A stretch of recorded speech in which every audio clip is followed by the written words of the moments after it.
네, 주안의 만나 7월 10일 금요일 묵상을 함께 나오도록 하겠습니다. 오늘 말씀은 이사야 1장 1절에서 20절 말씀으로요. 유다의 이중적인 삶이라고 하는 제목으로 함께 묵상을 나오도록 하겠습니다. 우리가 오늘부터 이사야를 함께 보게 됩니다.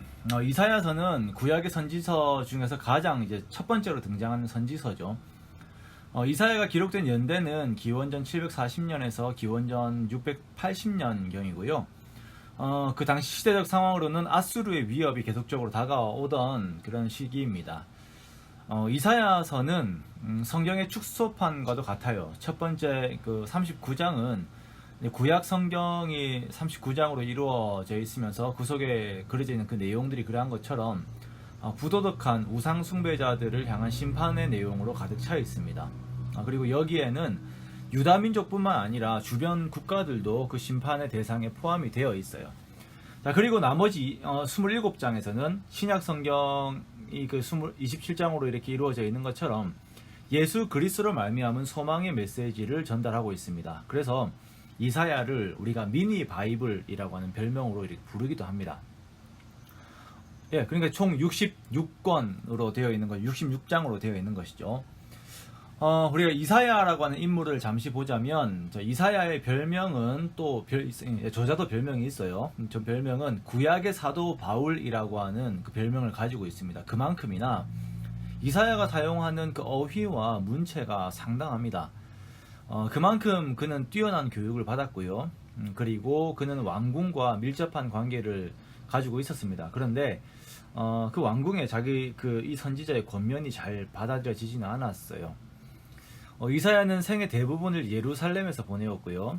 탈무드에 따르면 이사야의 그 마지막이 므낫세가 다스리는 동안에 그의 박해자들이 그 이사야를 톱으로 처형하였다라고 이렇게 말합니다. 역시 우리가 보면 이제 히브리서 11장에 이런 내용들이 잠시 나오고 있죠. 우리는 그 사람이 톱으로 켬을 당한 사람이 이사야다라고 우리가 생각을 하고 있습니다. 이사야서에서는 당시 유대 사회상에 대한 그 비판들이 상당합니다. 이사야서는 그 미가서와 동일한 연대에 쓰여졌는데요. 이사야는 그 유다 사회를 귀족의 입장에서 비판을 하고 있고요. 미가는 유다 사회를 서민의 입장에서 비판하고 있습니다. 그만큼이나 당시에 이 유다 사회가 타락한 상태에 있었다라는 것입니다. 우리가 신앙생활을 한다라고 하는 것은 이 사회에서 함께 살아감을 의미합니다. 신앙생활이 사회생활과는 별개로 이렇게 나누어져서는 안 됩니다. 다시 말하면 사회생활을 하다가 지쳐서 교회에서 잠시 영적 휴식을 취하고 다시 세상으로 돌아가는 정도의 개념이 아니라 성도들은 사회 속에 적극적으로 뛰어들어가야 하는 거예요. 이사야는 그것들을 아주 직접적으로 이야기를 하고 있습니다. 오늘 본문 이사야 1장에서는 유다 사회를 바라보시는 하나님의 한탄으로 이렇게 시작이 되는데요. 그 한탄의 내용은 유다 백성들이 하나님을 인식하지 않고 살아가고 있다라는 것입니다. 이 유다 백성들이 삶을 살고는 있지만 그들의 주인 되시는 하나님을 알려고 하지 않아요. 2절 말씀에 내가 자식을 양육하였지만 그들이 나를 거역하였다라고 한탄하십니다. 소는 그 임자를 알고 나귀는 그 주인의 구유를 알지만 이스라엘은 나를 모른다. 즉, 이 이스라엘의 모습들이 소와 나귀보다 못한 상태가 되었다라는 것입니다. 자, 그러면 하나님을 인식하지 않는 이스라엘이 인식하고 있는 것, 그들이 집중하고 관심을 가지고 살고 있는 것이 무엇입니까? 바로 이 세상이에요. 패역함과 죄, 물질에 대한 탐욕과 그들의 이기심들이 가득합니다. 그래서 계속 하나님께 매를 맞고 있는데도 돌이키지 않고 있는 상태예요. 4절에서 9절까지의 말씀을 보면 하나님을 버려서 이리 맞고 저리 맞고 있는데 병이 들고 있고 그들의 땅이 황폐해지고 성읍이 불에 타도 이들이 정신을 차리지 못하고 있는 것입니다.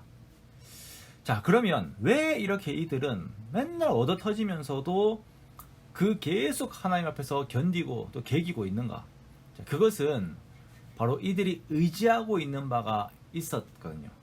유다 백성들이 의지하고 있는 바가 있었는데 그것이 뭐냐면 거짓된 예배입니다. 유다 백성들은 사회 속에서는 죄악이 가득하고 행악이 가득하고 패역이 가득합니다. 자, 그런데 스스로가 그들의 삶이 잘 살고 있다고 이 정도면 됐다, 별 문제 없다라고 인식하게끔 스스로를 속이게 하는 요소가 하나 있었는데요. 그것이 바로 행위만 있는 거짓 예배였어요. 하나님께 드리는 제사는 있습니다. 월삭과 안식일과 대회가 있어요. 그런데 하나님께서는 13절 말씀에서 성애와 아울러서 악을 함께 행하는 것을 내가 견디지 못하겠다라고 말씀을 하고 계세요. 수장의 번제가 있고 살찐 짐승의 기름 있는데 이제 싫다. 헛된 재물이다. 이것이 아니라 너희는 삶에서 선행과 정의를 구하라 라고 이렇게 16절에서 20절까지 말씀해서 그렇게도 호소하고 계신 것입니다. 내가 원하는 것은 마음이 없는 거짓 예배가 아니라 너희 삶에서 선행을 배우고 정의를 구하고 학대받는 자를 도와주고 고아를 위하여서 신원하고 과부를 위하여서 변호하는 삶을 살아라 라고 말씀하시는 것이에요. 이것은 하지 않으면서 하나님 앞에서 제사만 드린다면 마치 그 제사가 나의 삶을 속죄해주는 면죄부가 되는 것처럼 그렇게 자기 자신을 속이면서 스스로가 그것에 위안을 얻으면서 하나님 앞에 나온다면 하나님께서는 그것을 받지 않겠다라고 말씀하시는 것입니다. 우리의 삶을 한번 돌아봅니다. 내가 혹시나 거짓 예배, 거짓 사랑으로 나를 포장하고 그것으로 마음의 보상을 받으려고 하고 있지는 않습니까?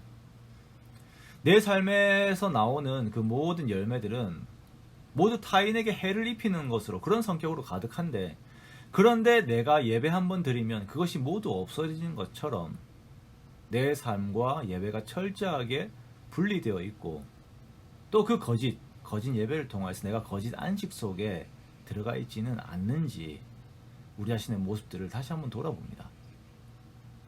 우리는 이 세상 속에서 빛이 되어야 합니다. 여기서 빛이 된다는 것은 결국은 이 세상 속에서 타인을 위한 수고가 있어야 한다는 것이에요. 그것이 사랑입니다. 그 모습으로 우리가 하나님 앞에 나아가 예배하고 제사를 드리는 것이에요. 그렇게 하나님 앞에 즐겨 순종하면 땅의 아름다운 소산을 우리가 먹게 되는 것입니다. 그러기에 우리는 우리의 일상의 삶에서 하나님 말씀에 순종하려 애를 써야 합니다. 삶에서 주의 뜻을 이루어야 합니다. 삶에서 나를 죽이고 삶에서 선으로 악을 이겨야 합니다. 내 교회 안의 모습과 세상 속에서의 모습이 동일해야 하는 것입니다. 이 말씀을 두고 우리가 함께 나의 삶들을 돌아봅시다. 세상의 방법론을 못 따라가서 안달이 난 것이 아니라 정말 구별된 자들답게 세상 속에서도 주님의 선하신 율법을 이루어 갑시다. 한 말씀을 두고 그것에 순종하기 위해서 필사적으로 기도하면서 싸워 나아갑시다. 이 싸움 속에서 주께서 주시는 아름다운 소산이 있는 것이에요. 이 성경의 원리를 우리가 믿고 기대하면서 오늘도 이 선한 싸움에서 이기는 그런 저와 여러분 되시기를 주님의 이름으로 축원합니다.